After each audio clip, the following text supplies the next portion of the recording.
Hello friends, welcome to crazy GK trick. दोस्तों, आज के इस वीडियो में हिस्ट्री का एक one of the most important topic हम डिस्कस करने वाले हैं, इंपॉर्टेंट ट्रीटी, इंपॉर्टेंट संधियां। अक्सर एग्जाम में इस टॉपिक से हमको क्वेश्चन देखने को मिलता है, अलग अलग संधियों से रिलेटेड। बेसिन की संधि, सालबाई की संधि, त्रिपक्षीय संधि, मैंगलोर की संधि, पेरिस की संधि। तो काफ़ी क्वेश्चन हमको देखने को मिलते हैं कि ये संधि किन दो या फिर किन तीनों के बीच में हुई है। तो ये मैं आपको आज के सेशन में ट्रिक के माध्यम से याद कराऊंगा, जिससे कि इस टॉपिक से अगर क्वेश्चन आए एग्जाम में तो आपको कोई भी कन्फ्यूजन ना हो। क्लियर? तो वीडियो काफ़ी मज़ेदार होने वाला है, बस आपको वीडियो को एंजॉय करना है। वीडियो के एंड तक सारी इन्फॉर्मेशन आपके दिमाग में सेट हो जाएगी। यहाँ पर मैं आपको ट्रिक से इसलिए याद करा रहा हूँ, ये टॉपिक हम ट्रिक से इसलिए पढ़ रहे हैं क्योंकि अगर आप इस इन्फॉर्मेशन को याद करोगे तो कुछ टाइम बाद में आप भूल सकते हो। तो कोई भी कन्फ्यूजन ना हो, क्योंकि इस टॉपिक से एग्जाम में क्वेश्चन आता ही है, तो वो क्वेश्चन हमारा बिल्कुल सही होना चाहिए। तो चलिए लेक्चर को शुरू करते हैं। लगभग 15 के आसपास इंपॉर्टेंट ऐसी ट्रीटी है हिस्ट्री के अंदर जो एग्जाम में पूछी जाती है। यहाँ पर आपको मैं एक एक करके समझाऊंगा। सबसे पहले आप क्या करिए, एक इमेज देखिए। ये इमेज आपको दिख रही होगी। इस इमेज में बेसिकली क्या हो रहा है, इमेज में एक बाज है।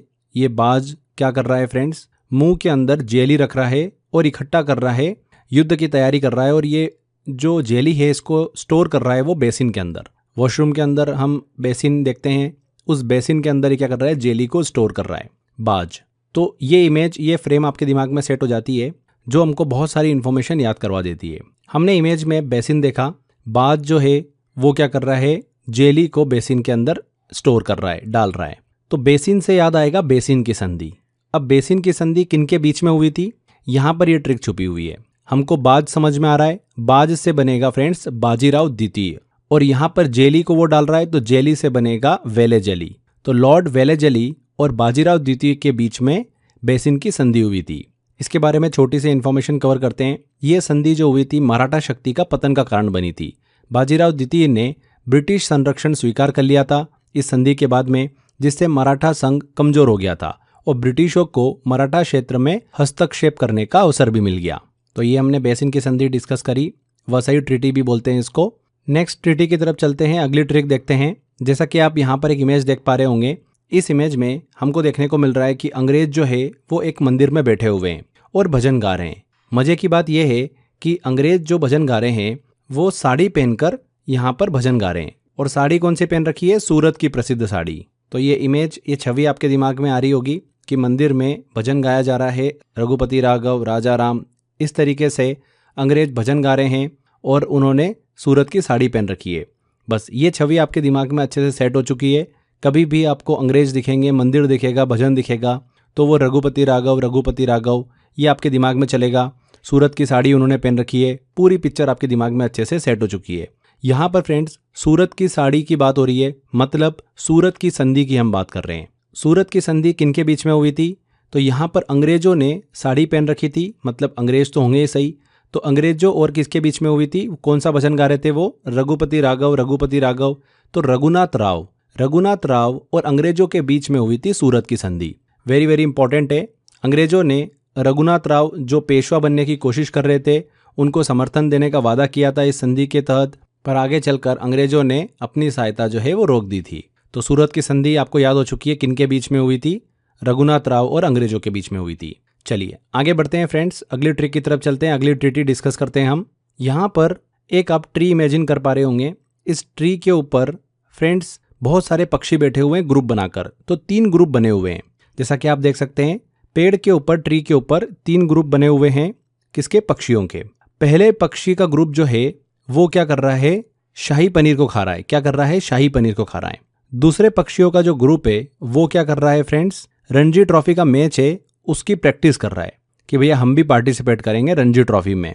तो समझ में आ गया आपको, दूसरा ग्रुप क्या कर रहा है पक्षियों का, ट्री के ऊपर रणजी ट्रॉफी की प्रैक्टिस कर रहा है। और तीसरा पक्षियों का ग्रुप जो है वो क्या कर रहा है, आपस में आंख को ले रहा है। आंख जो होती है ना, आईज, उनको ले रहा है। तो आपस में वो आंख ले रहे हैं एक दूसरे से। तो समझ में आ गया, आंख ले रहे हैं। पहला वाला देखिए ग्रुप क्या कर रहा है, शाही पनीर खा रहा है। दूसरा वाला रणजी ट्रॉफी की प्रैक्टिस कर रहा है कि भैया हमको खेलना है। और तीसरा वाला आंख ले रहे हैं एक दूसरे से। पक्षी जो है वो क्या कर रहे हैं, आपस में आंख ले रहे हैं। ठीक है, तो इस तरीके से फ्रेंड्स यहाँ पर हमको त्रिपक्षीय संधि याद हो जाती है। देखिए ट्री बना तो त्रिपक्षीय संधि याद आएगा आपको, जहां पर 3 अलग अलग ग्रुप थे और तीनों ग्रुप अलग अलग काम कर रहे थे। पहला ग्रुप शाही पनीर खा रहा था तो शाही से बनेगा हमारा शाह सुजा। दूसरा ग्रुप रणजी ट्रॉफी की प्रैक्टिस कर रहा था तो रणजी ट्रॉफी से बनेगा रणजीत सिंह। और तीसरा ग्रुप जो है वो आंख ले रहा था एक दूसरे से, आपस में आंख को एक्सचेंज कर रहे हैं वो, तो आंख ले रहे हैं तो आंख से बनेगा ऑकलैंड। तो इस तरीके से समझ में आ गया आपको कि त्रिपक्षीय संधि जो हुई थी वो शाह सुजा, रणजीत सिंह और लॉर्ड ऑकलैंड के बीच में देखने को मिली थी। ये संधि ब्रिटिशों द्वारा शाह शुजा को अफगानिस्तान का शासक बनाने के लिए की गई थी। रणजीत सिंह ने इसे स्वीकार किया था, लेकिन बाद में ब्रिटिश और अफगान युद्ध जो है वो शुरू हो गया था। तो ये भी आपको याद हो चुका है, एग्जाम में क्वेश्चन पूछा गया था, वेरी वेरी इंपॉर्टेंट है। आगे बढ़ते हैं, अगली ट्रिक की तरफ चलते हैं, अगली ट्रिक डिस्कस करते हैं। यहाँ पर आपको एक इमेज दिख रही होगी, एक बहुत ही प्रसिद्ध पेड़ है साल का पेड़। साल के पेड़ के बारे में तो आपने अक्सर सुना ही होगा। साल के पेड़ के नीचे अंग्रेज जो है वो मूवी देख रहे हैं। कौन सी मूवी देख रहे हैं? मराठी मूवी देख रहे हैं। मराठी मूवी चल रही है टीवी में और अंग्रेज बैठकर मराठी मूवी को एंजॉय कर रहे हैं साल के पेड़ के नीचे। और वो मूवी क्यों देख पा रहे हैं अंग्रेज? क्योंकि अभी कोई भी युद्ध नहीं है, संधि कर चुके हैं वो, और आसपास कोई भी युद्ध का वातावरण नहीं है। अगर संधि नहीं करते तो युद्ध होता। तो इससे भी आप क्या कर सकते हो, उसको रिलेट कर सकते हो। तो साल के पेड़ के नीचे अंग्रेज मराठा मूवी एंजॉय कर रहे हैं। बस इतना सा छोटा सा इमेज है, आपके दिमाग में सेट हो चुका है। साल के पेड़ की बात कर रहे हैं तो यहाँ पर बनेगा सालबाई की संधि। किनके बीच में हुई थी? मराठा साम्राज्य और ब्रिटिश ईस्ट इंडिया कंपनी के बीच में ये संधि हुई थी। स्टोरी में हमारा क्या है कि अंग्रेज मूवी देख रहे हैं, मराठी मूवी देख रहे हैं साल के पेड़ के नीचे। तो बिल्कुल दिमाग में सेट हो रहा है। सालबाई की संधि जो थी, पहले आंग्ला मराठा युद्ध को समाप्त करने के लिए संधि हुई थी। इसमें ब्रिटिशों और मराठों के बीच में अस्थायी संधि जो है वो स्थापित हुई थी। हो गया आपको याद सालबाई की संधि किनके बीच में हुई थी। आगे बढ़ते हैं। यहाँ पर फ्रेंड्स अब अगली जो ट्रिक है बड़ी मज़ेदार है। अंग्रेजों के बारे में आपने सुना होगा, भारत आए, शासन किया उन्होंने। तो जब भारत आए वो, तो उनका काम क्या होता था मैं आपको बताता हूँ। वो आने के बाद यहाँ पर भारत में गुलाब की खेती करने लगे और गुलाब का बढ़िया सा खेती कर कर जूस बनाते थे। तो गुलाब जूस बनाकर बढ़िया पीते थे और बोलते थे कि यही अमृत है, इसके अलावा कोई अमृत ही नहीं है। तो वो अमृत के पीछे भागते थे और अमृत कहाँ से प्राप्त होता था उनको? गुलाब की खेती करते थे और गुलाब जूस बना बना के पीते थे। तो अंग्रेजों ने बेसिकली भारत में शासन करते टाइम ये सब काम किया। इस तरीके से दिमाग के अंदर छवि बनाओ। तो जब आप इस तरीके से छवि बना लेते हो तो आपके दिमाग में अच्छे सेट हो जाता है कि अंग्रेजों ने जब भारत में रूल किया, शासन किया, तो उन्होंने गुलाब की खेती करी, गुलाब रस बनाया और गुलाब रस को खूब पिया। हमने रूअफ़ज़ा वगैरह हम भी पीते हैं गर्मी के टाइम में। तो इमेजिन करो कि वो भी क्या करते थे, गुलाब का जूस बनाकर बढ़िया सा रूअफ़ज़ा गुलाब जूस पीते थे और उसको बोलते थे कि यही अमृत है। तो इस तरीके से अमृत से हमको याद होगा फ्रेंड्स अमृतसर की संधि। जब भी आप अमृतसर की संधि देखोगे आपके दिमाग में आएगा कि अंग्रेज लोग क्या करते थे, गुलाब की खेती करते थे और गुलाब जूस बना बना के पीते थे और बोलते कि यही अमृत है। तो यहाँ पर ईस्ट इंडिया कंपनी और जम्मू के राजा गुलाब सिंह के बीच में अमृतसर की संधि हुई थी। किनके बीच में हुई थी? ईस्ट इंडिया कंपनी मतलब अंग्रेजों और जम्मू के राजा गुलाब सिंह के बीच में ये संधि हुई थी। इस संधि में अंग्रेजों ने राजा गुलाब सिंह को कश्मीर बेच दिया, जिससे जम्मू और कश्मीर एक अलग राज्य के रूप में उभर कर आया। तो वो कौन सी इंपॉर्टेंट संधि थी? अमृतसर की संधि। एग्जाम में पूछी जाती है, इंपॉर्टेंट है। आगे बढ़ते हैं, अगली ट्रीटी आती है हमारी, अगली संधि आती है, बड़ी मज़ेदार है। इमेजिन करो यहाँ पर कि आप कुंभ में घूम रहे हो और हम सभी को पता है इलाहाबाद का कुंभ, प्रयागराज का कुंभ इमेजिन करो। और इलाहाबाद के कुंभ में आप गए हो स्नान करने और जैसे ही आप एक डुबकी लगाते हो एकदम से आपको एक घड़ी मिल जाती है। कौन सी घड़ी मिलती है? ये अलार्म घड़ी मिलती है। जो अलार्म घड़ी होती है वो आप जैसे देखते हो और आप एकदम से शॉक्ड लगता है आपको कि अरे यार अलार्म घड़ी कैसे मिल गई मुझे, पहली डुबकी में मेरे को अलार्म घड़ी मिल गई। तो बोले कि ये तो प्रसाद है भगवान का। आप क्या करते हैं, उसको अपनी कलाई में बांध लेते हो। तो इस तरीके से कुंभ में आपके साथ में ये इंसिडेंट होता है और आप बहुत खुश हो जाते हो कि चलो मुझे कुछ मिला कुंभ में। तो यहाँ पर फ्रेंड्स इलाहाबाद के कुंभ को आप अटेंड कर रहे हो तो उससे आपको समझ में आएगा इलाहाबाद की संधि। आपने जैसे डुबकी लगाई आपको क्या मिली? अलार्म वॉच मिली। तो अलार्म से बनेगा फ्रेंड्स शाह आलम, मुगल सम्राट शाह आलम द्वितीय। और कलाई पर आपने बांध ली थी घड़ी को, तो कलाई से बनेगा रॉबर्ट क्लाइव। तो शाह आलम द्वितीय और रॉबर्ट क्लाइव के बीच में संधि हुई थी इलाहाबाद की संधि। बंगाल, बिहार और उड़ीसा की दीवानी मतलब राजस्व वसूलने का अधिकार अंग्रेजों को इसके तहत मिला था। इससे ब्रिटिश ईस्ट इंडिया कंपनी ने भारत में अपने शासन की मजबूत नींव रख दी थी इस संधि के बाद में। तो ये भी याद हो गया आपको इलाहाबाद की संधि किसके बीच में हुई थी। पूरा कुंभ का इंसिडेंट आपके दिमाग में चलेगा, क्या हुआ था, पहली डुबकी लगाई थी आपने और आपको क्या मिला, के बाद में आपने कलाई पर लगा लिया अलार्म वॉच, सब कुछ आपके दिमाग में सेट है। जब भी आप ये क्वेश्चन फेस करोगे 100% आप बिल्कुल सही आंसर टिक करोगे। आखिरी में अभी हम क्वेश्चंस भी लगाएंगे जो लेटेस्ट एग्जाम में पूछे हुए क्वेश्चन है। अभी बिल्कुल आसानी से आप देखने सारे क्वेश्चन बना लोगे। आगे बढ़ते हैं, अगली ट्रीटी की तरफ चलते हैं, अगला ट्रिक डिस्कस करते हैं। यहाँ पर जो सिचुएशन हमारे सामने देखने को मिल रही है, अंग्रेज जब भारत में शासन कर रहे थे तब उस समय आप सभी को पता ही है, फेमस एक्टर हैं दिलीप कुमार।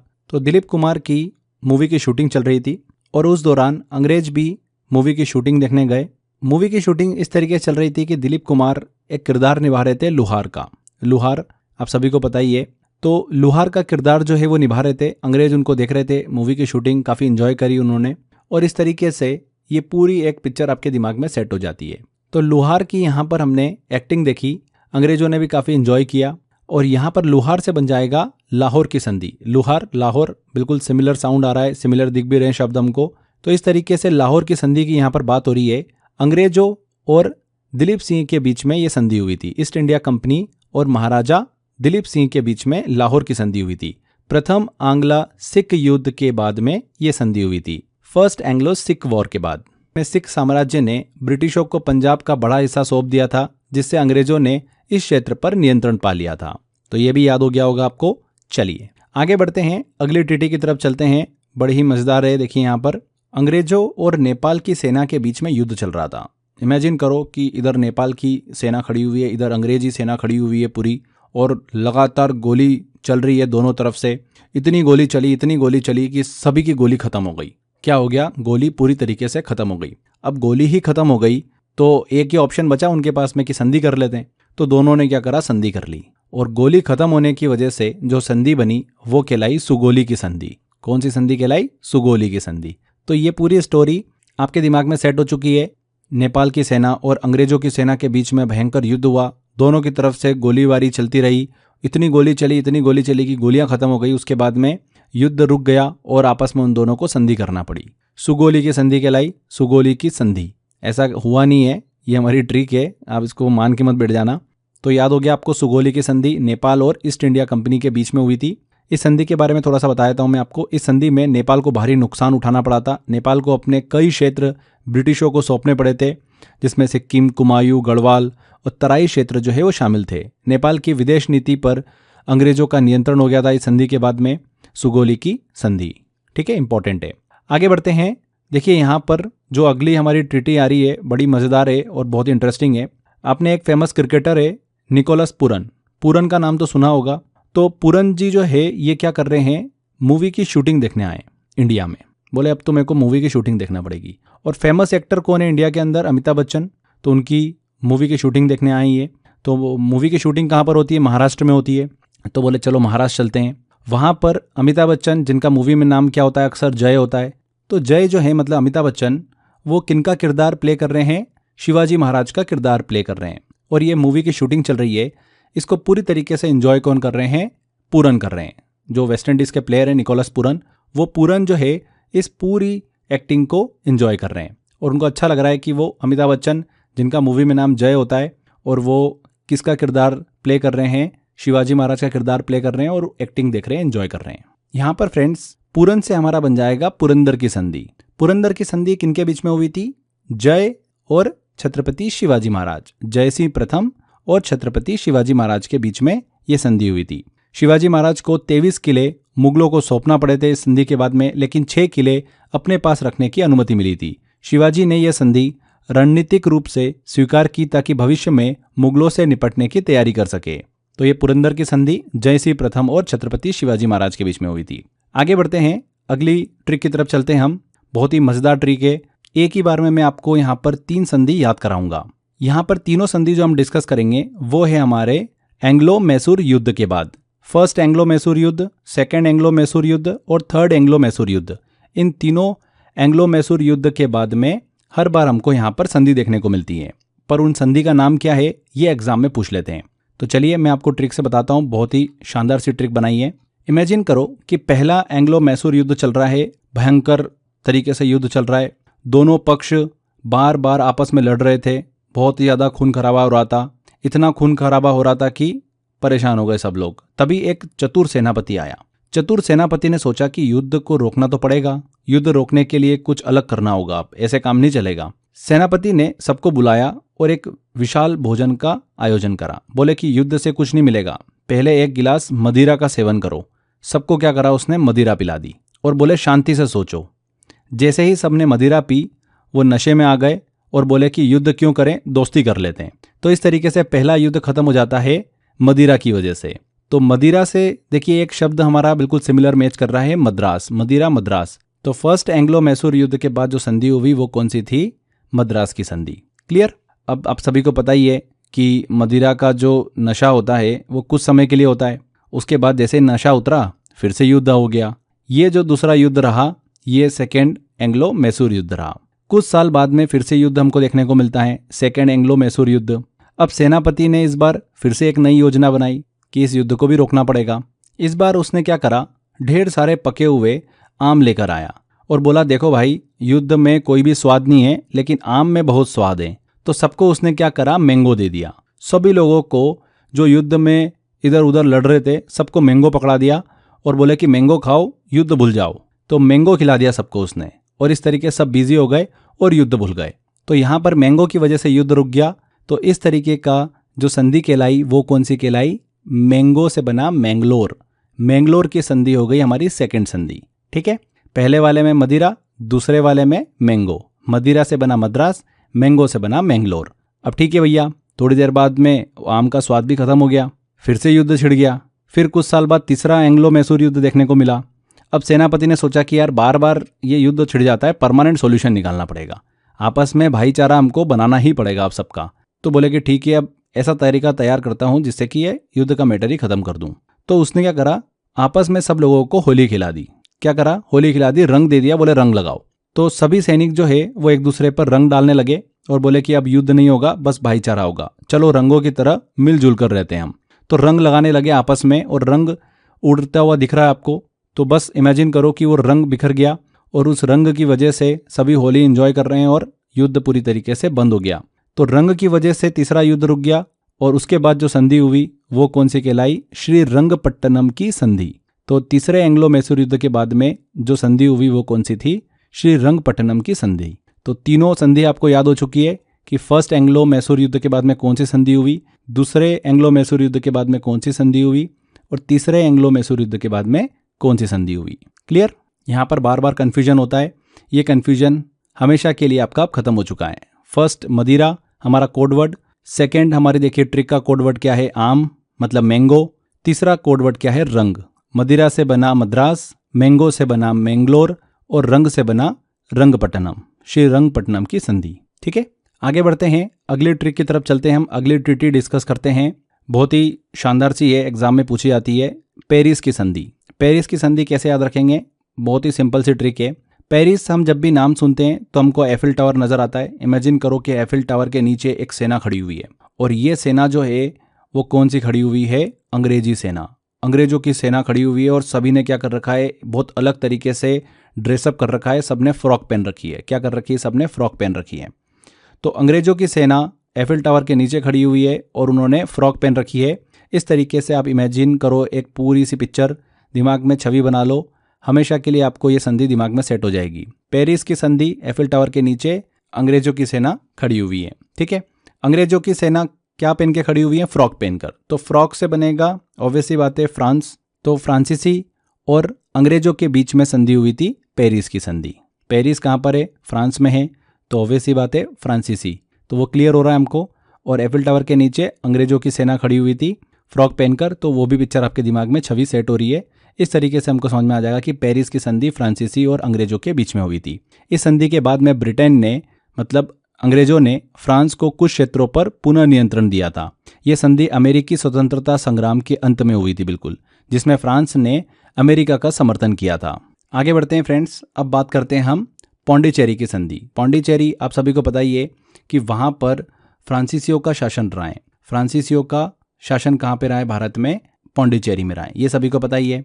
अब ऑब्वियसली बात है, वहाँ पर कौन जाएंगे? अंग्रेज लोग ही जाएंगे। तो अंग्रेज लोग पहुंचे पौंडीचेरी और बोले कि भैया पौंडीचेरी जो है वो खाली करो, अब भारत में हमारा शासन है। जब ये उस समय की बात है, अंग्रेजों का पूरी तरीके से साम्राज्य स्थापित हो गया था भारत में। तो फ्रांसीसियों ने बोला कि यार एक काम करते हैं, ट्रीटी कर लेते हैं, संधि कर लेते हैं। तो बोले ठीक है, संधि कर लेते हैं। तो एक दूसरे को दोनों ने क्या करा? कोट पिनाया और संधि कर ली। क्या करा? एक दूसरे को कोट पिनाया और संधि कर ली। तो ये इंसिडेंट आपको दिमाग में पूरे अच्छे से सेट हो गया है कि फ्रांसीसी और अंग्रेजों के बीच में संधि हुई, एक दूसरे को दोनों ने कोट पहनाया। पौंडीचेरी की संधि दिमाग में अच्छे से सेट हो चुकी है, 3 लोगों के बीच में हुई थी, ब्रिटिश, फ्रांसीसी और कोट पहनाया था मतलब आरकोट। आरकोट के नवाब के बीच में ये संधि हुई थी। क्लियर? पौंडीचेरी की संधि।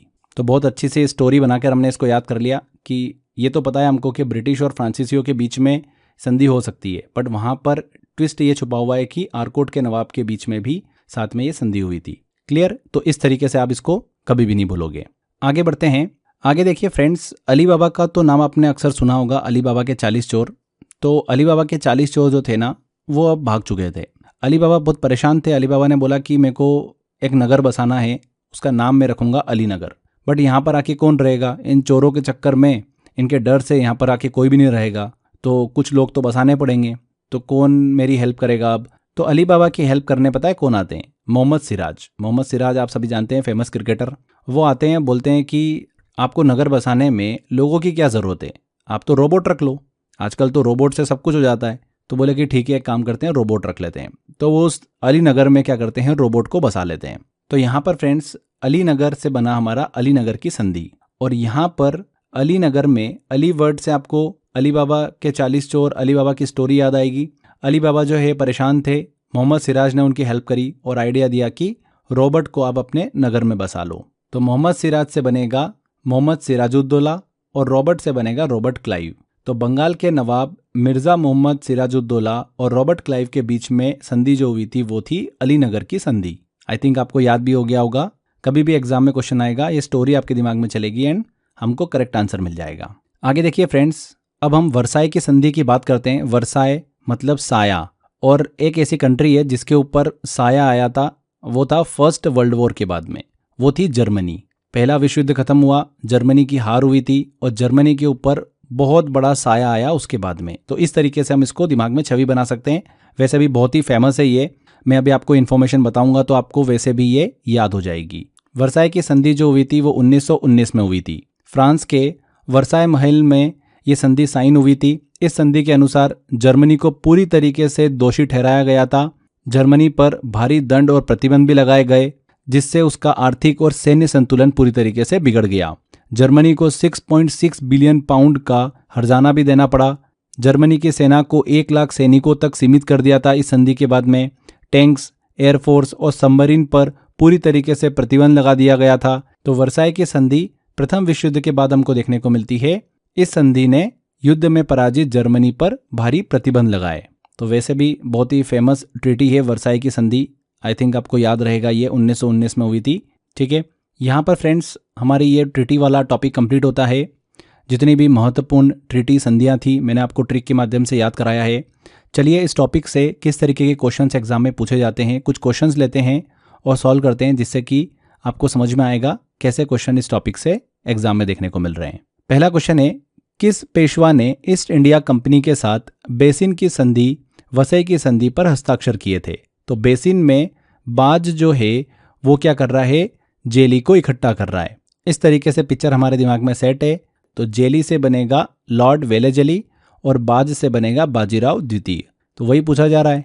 तो ईस्ट इंडिया कंपनी के साथ में बेसिन की संधि पर हस्ताक्षर किए थे बाजीराव द्वितीय ने, बी आंसर। अगला क्वेश्चन है, पंजाब के किस राजा ने शाह सुजा और अंग्रेजी कंपनी के साथ में त्रिपक्षीय संधि की थी? तो त्रि से बनेगा ट्री। ट्री पर पक्षियों के 3 ग्रुप थे। एक ग्रुप शाही पनीर खा रहा था, दूसरा ग्रुप रणजी ट्रॉफी मैच की प्रैक्टिस कर रहा था और तीसरा ग्रुप जो है वो आंख ले रहा था। तो इस तरीके से हमने दिमाग के अंदर एक पिक्चर बना रखी है। तो यहाँ पर पंजाब के किस राजा ने शाह सुजा और अंग्रेजी कंपनी के साथ में त्रिपक्षीय संधि की थी? रणजी ट्रॉफी के मैच मतलब रणजीत सिंह।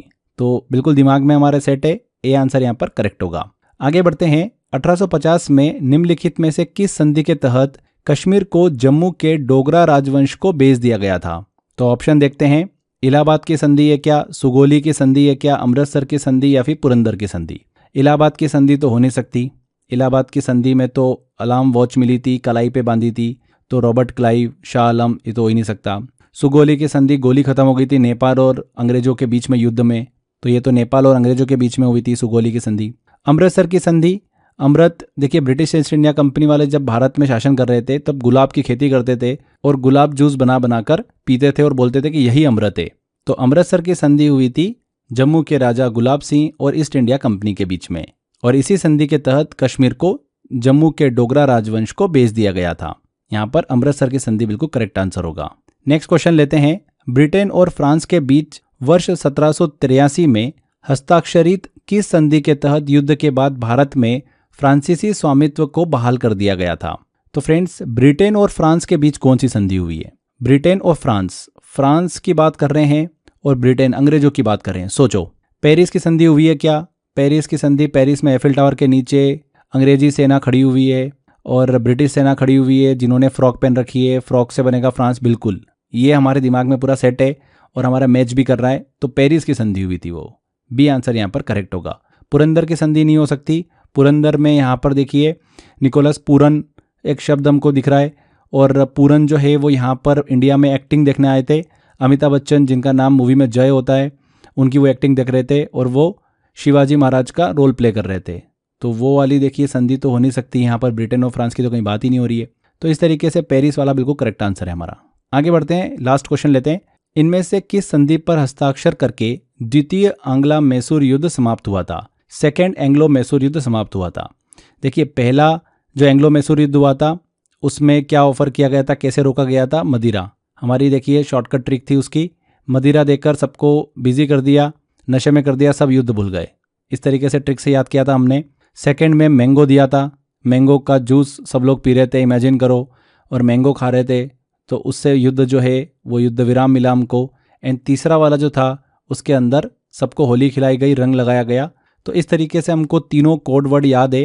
पहले वाले में मदिरा से बनेगा मद्रास, दूसरे वाले में मैंगो से बनेगा Mangalore.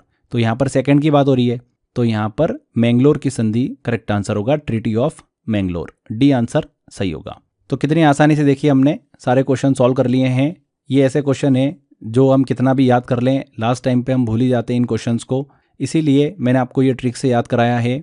Very very important topic है। अक्सर एग्जाम के अंदर लगातार यहाँ से क्वेश्चंस देखने को मिल रहे हैं। आई थिंक अब आपका क्वेश्चन एग्जाम में गलत नहीं होगा। अच्छे से मेहनत करते रहिए। यहाँ पर हमारा सेशन कंप्लीट होता है। आई होप आपने काफ़ी इन्जॉय भी किया होगा लेक्चर को। इसी तरीके से पढ़ना चाहिए। हंसी मजाक में सारी चीज़ें हमको याद भी हो जाती है और दिमाग पे लोड भी नहीं होता है। बहुत सारी ऐसी इन्फॉर्मेशन है जो ऑलरेडी आपको याद करना होती है। तो जितना हो सके उतनी मैं आपकी हेल्प करता हूँ कि ज़्यादा से ज़्यादा आपको मैं चीज़ें बहुत ही सरल तरीके से ट्रिक के माध्यम से याद कराता चलूँ। तो यहाँ पर सेशन को एंड करते हैं। अच्छे से मेहनत करते रहिए दोस्तों। मिलते हैं अगले सेशन में। Till then, bye bye.